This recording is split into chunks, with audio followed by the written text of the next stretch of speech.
With the recent release of Maze & Mortos and the new hero support, the activity level in the hero community spiked like no other, with interest spiking from new players, current players, and even returning players, seeing deck profiles and just different gameplay, live and on Master Duel, you name it. The hype for heroes is absolutely there. But what are we missing in this archetype? What have we not seen for a few years now? The one thing that we have missing is the invite. A lot of players, including myself, have been coming up a little short and just not being able to get there. Well, now I'm here to tell you to not lose faith and to have belief that we can get it done. In this video, I will explain how I will top and I will get an invite with heroes.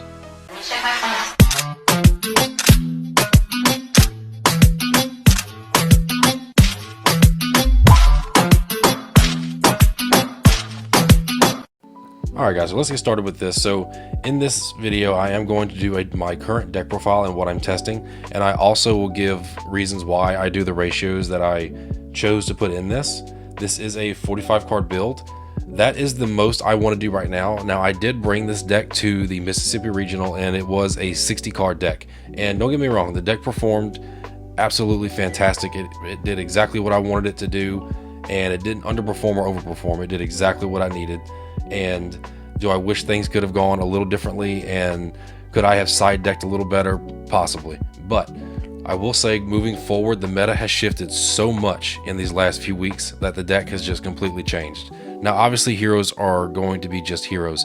There's not too much of a spin you can put on this deck, but I can give you personal preference and kind of give you an idea of what I'm working towards. So without further ado, let's get into the deck profile. So first we're going to go over the main deck.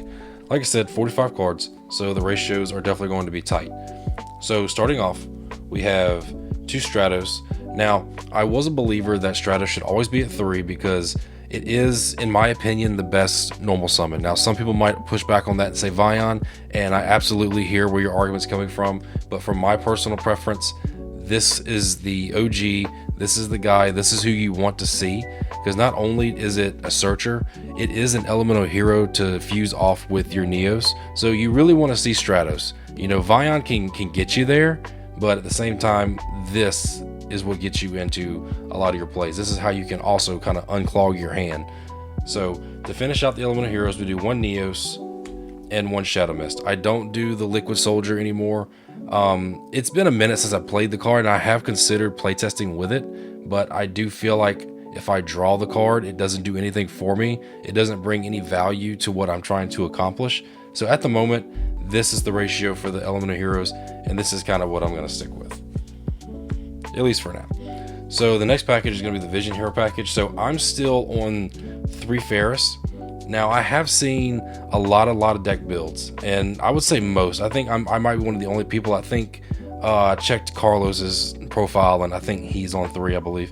But I definitely think 3 is the way to go. Not only because I think it's just that great of a card, it's that it's no secret that heroes play a lot of bricks, and this is a facilitator to get those cards out of your hand. Now it is sort of a steep price that you have to have a hero card to discard off of this, but your bricks are the hero cards. You know, I'd hate to have to discard one of my polys, you know, like if you got Malicious or Denier in hand, like this is what's going to get rid of it. So I definitely think this is the way to go. If you want to make the argument for 2, I definitely can see that as well, because this is one of the few options you can just say, hey, I'm gonna go put this at 2 and the deck will be just fine, because it's no secret, heroes search heroes, and that's basically what the deck is built on, is searching. To finish it out, we do 2 Vion. I am not comfortable running this at 3, and I'm not comfortable running it at 1. I would rather see 2, because if, let's say you go your first full combo and you only have 1, then you're not getting back into this line. So if I have 1 still in the deck and then you find a way to get increase back into your spell and trap card zone, then that allows you to go back into Vion and possibly get that second poly. So that's kind of why I do that ratio. But I think 3-2-1 is the ratio I like to run personally, but like I said, that can definitely change. Moving on to the Destiny heroes, we are still on 3 Malicious, we are on 1 Denier, and I'm back on Plasma. So I watched Ruggles' video, and I see why he runs it, but I run it for sort of a different reason, because I think for him, it's still just the OG. It's just something you always love, and this is a really good floodgate. And I do know in this format, it's not the most powerful, but you could say the same thing about sort of Baguska, because I would rather, because heroes have a technical, way to get to Baguska without playing Baguska. So why not take advantage of this? Not only that, you could definitely just use this as discard fodder. You can use this as Fusion Destiny, to get this into the graveyard, whatever. You don't have to always go into this, because I also say it like that because if I draw into pieces that I already have and I'm going to do some searching anyway, then why not just go for Plasma and just have it for backup? So I think I like this for now. This is definitely a cuttable card. I'm definitely not saying that this may not be cut going into my next regional, but as of now for playtesting, this is doing very, very well, because it's either they have to get rid of this or Darklaw. And 9 times out of 10, they're going to get rid of Darklaw. They're going to try to get Darklaw off the field first, but then they got to contend with this. And then if it's paired with DPE, it's just extremely, extremely good. So I definitely think it's worth having in there at the moment. For the masked heroes, I'm on 2 Furnace and 1 Crow. A lot of lists are having just 1 and 1. The reason I don't like that is because, yeah, if you go Crow, you can go get Furnace from the graveyard. So yeah, you can definitely do that. But like I said before with Ferris, this card gets bricks out of your hand. So, if you draw Malicious, if you draw a Denier, and then you can just get rid of him, and then use Crow to go get him out the graveyard, whatever. I do think, and that's another way to get to Poly, because at the end of the day, you need to get to Poly. So, you have Vion and you got him. So you can make the argument you could run him at 3. But I do think that's a little overkill. But I wouldn't be mad at it, because I think this card is so good. Both of these are just so good. And they do so much for the deck. And I think, why not would you, kind of maybe half-ass max out on them a little bit. So I think 2 and 1 at the moment is good. And you want to keep the deck count, as low as possible, in my opinion, for heroes. But this is the part where I'm definitely considering different flex options. It's the Dead in Prison and the Sinister Necrom. So I don't run Evil Assault and I don't run a Dusted Gold, because while I do like that Furnace and Ferris help get cards out of your hand, I don't want many more cards that do that. So like, Super Poly and Droplet and cards like that. So like, if you're running all these cards that discard, you're not going to have a hand lift. So you're always worried about recursion in heroes. So if you're getting rid of your hand, not only do you not have cards in hand, you're not going to have cards to recur either. So you're already behind the 8 ball before the game even starts. So that being said, I would 100% hate to use this as my normal summon, but sometimes that's just what you have to do to get into a situation that you need. And then sending Necrom off to get more bodies on board to kind of get into some bigger plays, get into your links. I think this is very helpful. But what I will say, what is coming down the pipeline, I've been partnering with the Fitfather Yugioh on this, and I'm considering Fallen and the Virtuous. So kind of why I'm doing this for now is because I think heroes need to see their engine, and I think the more heroes you see, the better. Now, that to a fault, that can hurt you at some point, but I do think that the times that I haven't seen my hero engine, those are the games I hardcore lose. But then if I see a lot of engine, it's very possible for me to break these boards going second. And these definitely help kind of facilitate that. Now, if these are your only cards that you can use, usually you're going to lose. But going first, like, they're going to see these and be like, well, that's not really the choke points I remember. And then they're just going to let these go off. But at the moment, I am playtesting Fallen of the Virtuous in the main deck and then doing Ecclesia in the extra deck, because, having this to pop a card and then using Ecclesia to get a card off the field, and then it kind of recycles cards for you. So I definitely, shout out to Fitfather for that. So that is definitely going in the works. So that is definitely something to look out for. So if something changes with that, you already know. I don't gatekeep, so I'm definitely going to let you know what I'm running. That is it for the monster lineup. So with that, we are going into the spells. We do 3 hero lives. It's just so good. I've also said in the past that we should maybe possibly cut this down to 2, because once you use 1, like, these just kind of become dead cards. And I think this being basically 5 Stratos. If you already draw Stratos and you do this into Shadow Mist to get just first turn Dark Claw, it's just so amazing. So that's kind of why that's in there for that reason. On with that, we have 3 Fusion Destiny. You know, when you draw this going first and you basically play every other card in your hand first and then go into this, you know, this is full combo. You know, I have talked so bad about this card, and I do wish it was better. I wish it didn't have the Dark Hero lock. I think that would make it just that much better. But at the same time, you know, you live with what you got, and I think 3 Fusion Destiny in the deck is very mandatory. And not to mention, you have so many options for Fusion Destiny now.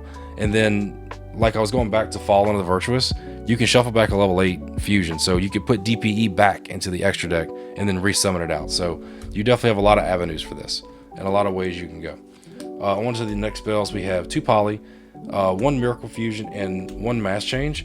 So in my other build, I was doing multiple Mass Change because I want to see Dark Claw, but I find that even if I have multiple Dark Claw on the field, it's very, very hard to protect both of them, and it's a lot easier to protect one. So I think doing the 1 Mass Change is kind of all you need for now. Like I said earlier, I don't have a side deck for this video because I do think that side deck is for your area, what you expect to see, and the regional that I'm going to is going to be the Panda Regional in New Orleans. So I'm just going to base up my side deck off what I think I'm going to see. Not only that, the meta will absolutely change within these next few weeks. So going forward with the last of the engine, we have 1 Rhoda and then 1 Favorite Contact to round out the main engine. Going into the non-engine, it's going to be kind of standard for heroes and kind of a lot of decks right now. We do 3 Fualos because this is just probably the best hand trap in Yu-Gi-Oh right now. And then we do 3 Perulia. So I don't love this, but I love this. So it's kind of like a love-hate relationship because sometimes, you know, being a hero player, and I know I use that term very loosely, is that a lot of times I like to get unlucky and just draw a handful of Charmies and then have to pass turn. But I do think what a lot of players kind of know is that heroes can't play like a ton of non-engine. So like if I draw a bunch of Charmies, like I know for me personally, I'm just trying to draw into a bunch of engine. But also, that's just the way I think. I'm an absolute overthinker. So I know if I get Charmied, then, you know, I'm like, well, I got to put up a half board. And that's what most players kind of think, unless you're a Lunalight player. To kind of combat these Charmies, we do 3 Ash. This is the only reason you play Ash. Yeah, Draco Tail sucks, but this is why you play Ash. Because of these cards right here. If you see this or you see that from your opponent, then they're going to get so many draws, and then it's already hard to play heroes into this meta. So you kind of want to try to have as many options to get rid of this as possible. We do 3 Droplet to kind of help. Obviously, like I said earlier, we play a lot of bricks, so this helps unclog the hand a little bit, and then you can negate some cards on field. And then we play a 4th copy of Ash. We play Call By. I don't love Call By in the main, but I feel like as a hero player, you kind of have to play it because this kills you. Sometimes the singular Ash can kill you, and then, you know, Droll is kind of starting to rear its ugly face back into this meta, and that's just horrible. Konami, please ban that card. Put it at 1. Do what you need to do. Get it out of this game. It's just ridiculous.